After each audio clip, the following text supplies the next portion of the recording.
கோலி talk Kollywood news. Raghava Lawrence மேல cheating case. நடன இயக்குனரா இருந்து இயக்குனரா மாறினவர் ராகவா லாரன்ஸ். நாகார்ஜுனா ஜோதிகா நடிச்ச மாஸ் படம் மூலம் தெலுங்குல இயக்குனரா அறிமுகமானாரு. அந்த படம் பெரும் வெற்றி பெற்றதை தொடர்ந்து அடுத்தடுத்த படங்களை இயக்கும் வாய்ப்பை பெற்றாரு.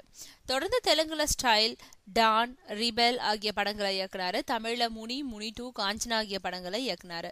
இப்போ முனி 3 கங்கா படத்தை தமிழ், தெலுங்கு ஆகிய மொழிகள்ல இயக்கி நாயகனாகவும் நடிச்சிட்டு இருக்காரு. தெலுங்குல பிரபாஸ், தமன்னா நடிச்சு 2012 வெளிவந்த ரிபெல் படம் படு தோல்வியை சந்திச்சதுனால ராகவா லாரன்ஸ் கடும் நெருக்கடிக்கு உள்ளானாரு. அந்த படத்தை தயாரிச்ச பகவான், புல்லாராவ் ஆகியோரோட ராகவா லாரன்ஸ் படத்தை 23 கோடிக்குள் முடிச்சு கொடுக்கறதா ஒப்பந்தம் ஒண்ணு போட்டிருக்காரு. படப்பிடிப்பு முடிஞ்சு பார்த்தா படத்தோட செலவு 28 கோடி ரூபாய் வரை செலவாகி இருக்கு.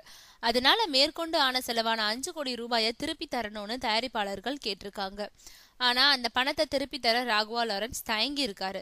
தொடர்ந்து நடந்த பேச்சுவார்த்தைகளும் பயனளிக்காமல் போகவே ராகவா லாரன்ஸ் மற்றும் அவருடைய உதவியாளர் ராஜ்குமார் ஆகியோர் மேல ஹைதராபாத்ல உள்ள ஜூபிலி ஹில்ஸ் காவல் நிலையத்துல தயாரிப்பாளர்கள் புகார் அளிச்சிருக்கிறதா அங்கிருந்து வரும் செய்திகள் தெரிவிக்குது.